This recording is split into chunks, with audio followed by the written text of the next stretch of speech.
Welcome once again to Profiles. I'm Ed Hyland. You know, it wasn't so long ago that attending school or taking classes meant you physically had to be in the seat when the bell rang.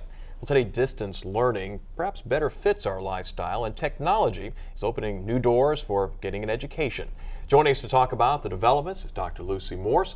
In her wide-ranging career, Dr. Morse has been instrumental in designing distance education programs and also serves as a professor of engineering technology at the University of Central Florida. Welcome so much. Thanks for joining us. Thank you. Let's talk a little bit about engineering. That's Okay. your field of expertise.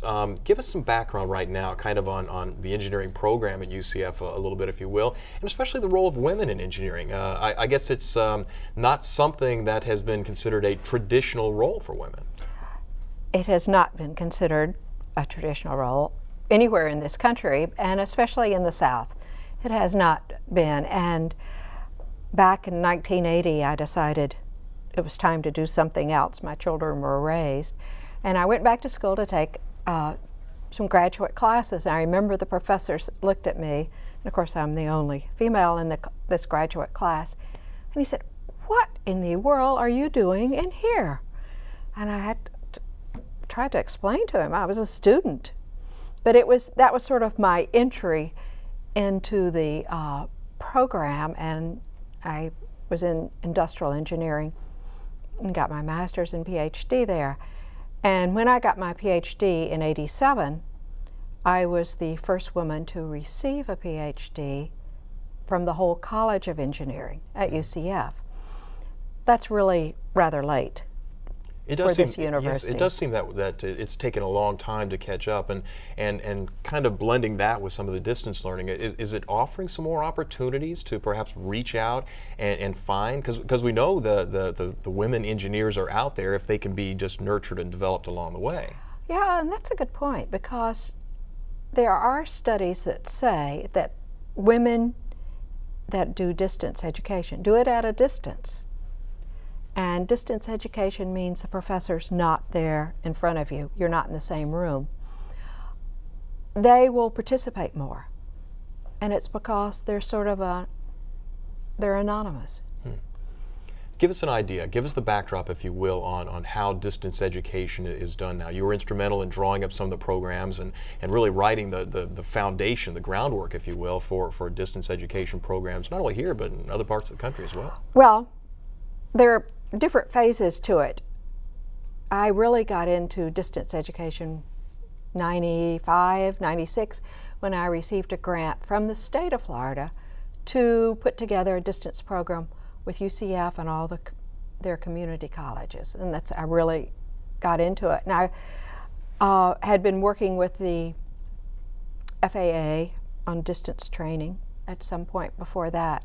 So when I went into engineering technology, I went in with the idea of making some of our programs at a distance. And while I had been taking my graduate courses, we have in the state of Florida what's called FEEDS, Florida Engineering Education Delivery System. It was established by a legislature, I believe, in '82. And all the Florida engineering colleges shared videos of their engineering classes, and we had little couriers running around with these videos with these engineering classes. So they were all graduate engineering courses. So what I did, there was a little bit of a foundation laid, was put 2 degree programs at a distance and in engineering technology. Most engineering courses that are at a distance are graduate classes, except for engineering technology. And the reason we're not, well, there are a lot of reasons, but in the state of Florida, there were a number of engineering technology departments within different colleges, and they were phased out, and UCF was left to be the only 4-year degree program. So people that were in community colleges wanted to finish a 4-year degree in engineering technology. Well, how do we serve them? They're working, they can't move, and so we had a ready-made audience. Now tell us a little bit about the maybe the typical student and how that student accesses or gets into the program. Basically, do they can sit at home, at their leisure and take this the courses as a step-by-step? Give us an idea Right. how it works. Okay, and when I'm talking about our distance education program, I'm talking about in engineering, and more specifically engineering technology, but engineering itself is pretty much like what engineering technology is. The average age of our students was 33. They're usually working at least half-time, if not full-time. They have families. They have kids that are in college. They have grandchildren. And it used to be they would have to go to a certain place, like at Brevard or Daytona Beach, and watch videos. And they would sit in a little carrel and watch these videos. Well, now it's all the courses are video streamed, which means they can click on our classes and watch the stream on their computer. Now, this is really good for working people because if they're traveling, they just do it at their hotel. Some of the students we found download the classes and then they watch it on the airplane. Or they can do it at home. I mean, the thing that's great about it is you can do it wherever you want to. Now, at the same time, those students, it's being recorded for those students. There are live students watching it. And thank goodness, because those of us that teach in these classes, you need some kind of audience and get a reaction with. So you have those students, and then the stream is 14 seconds behind my actual words. So students can hit a button and respond to me. I was calling the roll earlier this week, and just to make sure that the right students were in the right class. And I looked down at the computer screen, and here was a student saying, "I'm here." Electronically, he was here. at a distance, but he was there. Now, you raised an interesting point. Does it make it different for you as a teacher to put together the curriculum in the class? I mean, does that change when you know that this is being streamed or actually being taught to someone who's not sitting right in front of you? Well, yes, it does, because really, and this takes the whole philosophy of distance education, seems to be going in a multimedia way. What is the typical way you went to college? You had the instructor standing right there, sitting right there in front of you, and you were right there. Well, several things have come into being. They've discovered not all people learn the same way. And if you didn't hear it that first day, you didn't hear it again. It was gone. It was gone. And now there's a lot of studies that if you have interactivity and you do interactive things, whether it's laboratories or working on a discussion page or working with a project group, you learn the material better than just sitting here in front of me. And really, can you imagine? I think it still has to be pretty hard. Here are these students, they're sitting at home, and basically they have some professor, me or someone else, just standing in front of them, giving them this lecture. Of course, we can throw in our PowerPoints and we can draw some pictures and they get that picture, but they're not interacting with anybody. They're not having anybody they can talk over the material, because even though students say they don't, they go out of class and they say, "What was that?" So I see the future being, if I teach a class 2 times a week, I lecture 1 time, and the second time it would be some form of interactive web work that would make the students work on it, because they're going to learn more when they participate. So they would plug in basically to part of the program and they plug there'd be into feedback. They plug into the Monday session, and then Wednesday they plug into some written material. And here at UCF we use WebCT, so they plug into that. And there are activities for them to do and to interact with their fellow students. And that's how they learn. It would seem that is a growing demand, unless I missed some of my numbers along the way, but it seems like there's a growing demand for engineers. I mean, we are a society that we have to keep building things. We have to keep moving on. It would seem, again, logical, too, that we'd want to get as many people involved in the program as possible. Can you kind of help us understand how we can branch out, how perhaps this is going to help not only the University of Central Florida, but perhaps other schools reach out to women, reach out to minorities, reach out to people who either traditionally, for one reason or another, have not been involved in engineering, and tap those bright minds that are out there? Well, let's say you got your AA degree and you find out you've gone in to work as an engineer or an engineer's assistant, and you find out you really have hit a glass ceiling and you can't go any further. You need a bachelor's degree.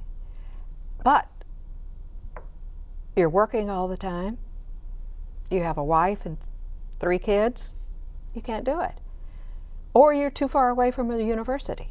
With these people, it gives many more people access to education by having it at a distance. And you think about who's the customer. I mean, that's really what education is the students are the customers. And we want to make things so more customers will be satisfied and satisfy our customers. What kind of studies or insight can you give us as to the level of understanding in the distance learning program? In other words, if I'm taking these classes, are you getting as good an engineer who's learning remotely, if you will, as you would from someone who's been sitting in your class? Yes. And right now I don't have the actual data, but usually the distance students do the best. Couple of reasons. They're working and they're focused rather than so my class is made up of traditional age students and older students that are out there working full time. So the students really, I think they do as well. I mean, this has been used for a long time, using those videos in the state of Florida, and there's been some video type of work all throughout the country. I think the Florida system, the feeds, has been the biggest. It's giving more opportunities to more people. A couple of years ago, you had done a program called Beyond Chalk, and it was actually helping spread the word, if you will, about how valuable distance learning can be. And I gathered from that, just looking at some of your background, that a lot of people don't know how to do this. I mean, it seems in some ways simple, but at the same time, it seems like there may be a real challenge in developing the kinds of programs that will provide the interaction, provide the level of understanding that's needed. There is, and it is a challenge, and the student that I have in my class today is light years ahead of the one that was in my class 3 or 4 years ago, especially in the terms of technology. I would say maybe 4 years ago I'd ask a student about, do you have a home computer, home PC? Hopefully half of them would. Now you ask the question, do you have high-speed internet? You don't even ask the question whether they have a home computer. Do they have high speed? They all have high speed. Mm-hmm. And you can't do the video streaming without it. So we as teachers and faculty members, we need to get cranked. And Beyond Chalk was made just when distance education was coming big time on the screen, and was trying to show teachers in middle school, high school, college, how you could use a variety of ways to use technology, to get them interested in using technology in the classroom.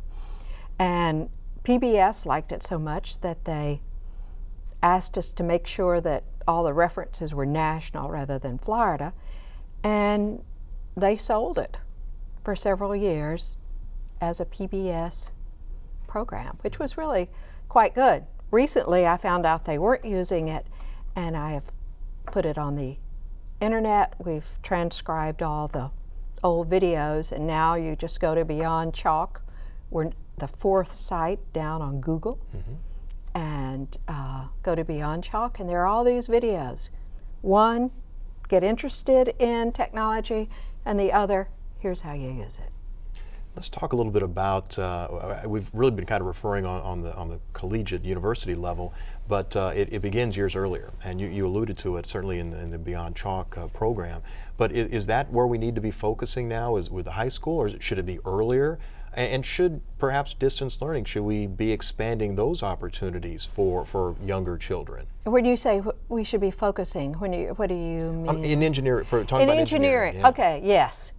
When I started really working hard with getting more women into engineering back in the 80s, when I was getting in there myself, the philosophy was we're going to work with the high school students. And the same is true with minorities. Going to work with the high school students. Well, it soon became apparent it's not just the high school students, it's also the middle school students. And I think there's still programs now, elementary school. You've got to just, if they miss on their math in the lower grades, they're really behind. Now, one thing that I did begin in the 80s was a program called Expanding Your Horizons in engineering, math, and science. And it's a special one-day program, and it's still operational. It's going to be March 5th this year at UCF, and we expose the students, young women, middle school, not high school, middle school, to different workshops on computers, chemistry labs, building a crystal radio, a variety of things, and to a number of different engineers and scientists in the field. So, yes, we've been working on this for a long time. The national average of women undergraduate students in engineering is 20%. UCF is a little bit below that, but it's 20%. And this is after we've worked really hard for the last 20 years to bring this number up. I had noticed I got an opportunity to work with some folks over in engineering, and they were putting together these robot camps, right, which helped some kids. And there was, of the, I believe there were 15 participants, there was just one girl in the class. And so I had a chance to talk with her a little bit, and I was saying, well, do you have some other friends who, would like to participate? And she goes, no, they thought that, they figure this is for the boys and all that. And she had that age, and this was about a 10th grader, yeah, had that attitude. So I guess in turn, where does the question develop? How do you change some of those perceptions?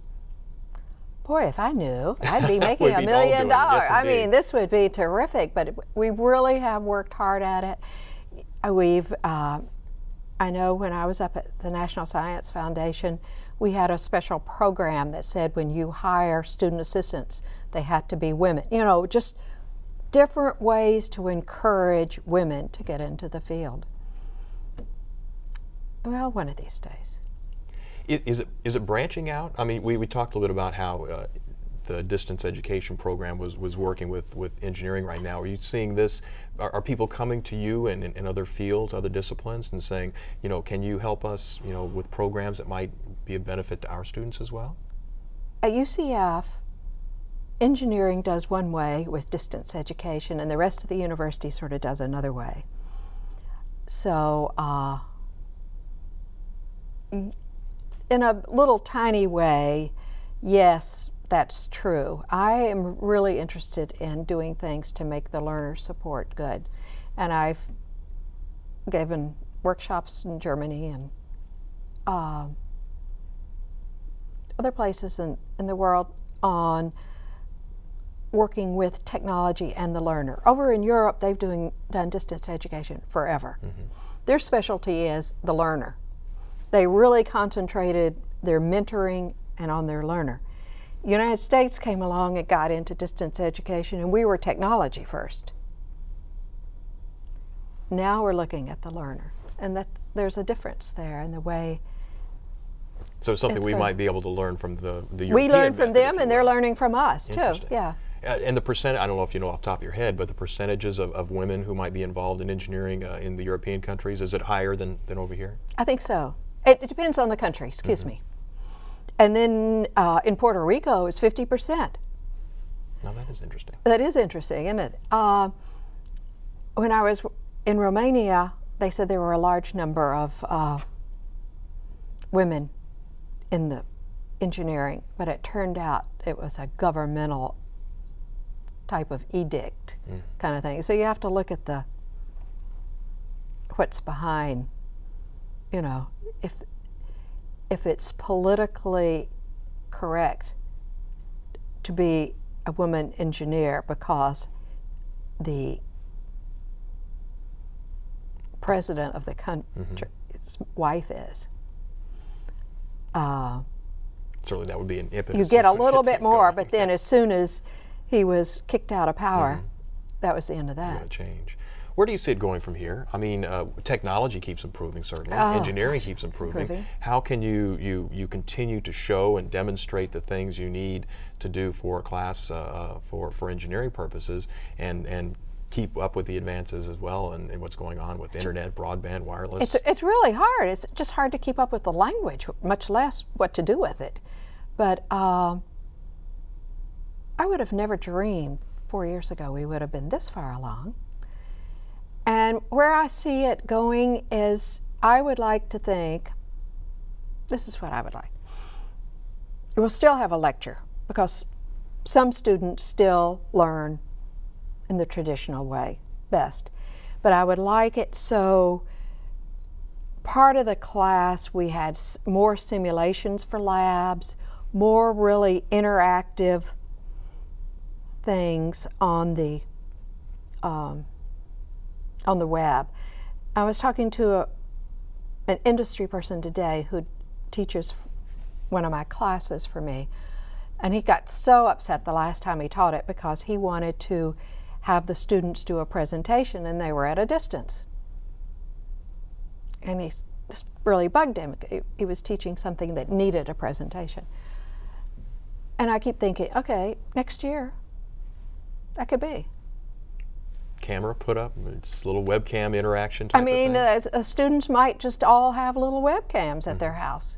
I mean, you can't tell. I frankly, it's really hard as a faculty member, and I'm sure other faculty members find this too, is to keep up with exactly what's happening and keep ahead of the students. Well, you can't keep ahead of the students. Has it changed that much just in the last couple of years? It seems, as we were talking about, Beyond Chalk was 95, and I think you said you were hoping it would have a shelf life of, or thinking it might have a shelf life of about 2 years or so. But one is students and one is teachers and faculty. The students, well, they all have broad bandwidth. How many of those faculty members have broad bandwidth? That would be an interesting, I mean, maybe university faculty do. How many teachers at the middle school? Unless they had kids, of course, who would convince them. But if this whole thing, it's technology. My daughter, who's in her late 30s, who used to work, she was a UCF graduate student, and she worked on computers and everything. Okay, that was 10 years ago. She's out in California now, and she suddenly has to make a presentation. She said, I have no idea. I have no idea what's happening. I mean, she's been a mother and at home. She said, help me, Mother. You know, how do I do this? I mean, if you just blink, you're out of the loop. You're out of the loop, yeah. She's had a tough time, and it's hard to believe people my age, women my age especially, are usually not as computer literate. But in my family, I'm the most computer literate. But that comes, I'm the only engineer too. A number of firsts. Right. We wanted to thank you so much for coming by and talking about engineering, the role of women in engineering, and we can all hope as time progresses that we can keep up with the kids and maybe equalize some of the things that haven't been unequal in the past as well. I hope so. Thank you so much for coming by. Thank you very us. much. And once again, that is it for this Profiles program. Thank you so much for joining us. I'm Ed Hyland. Until next time.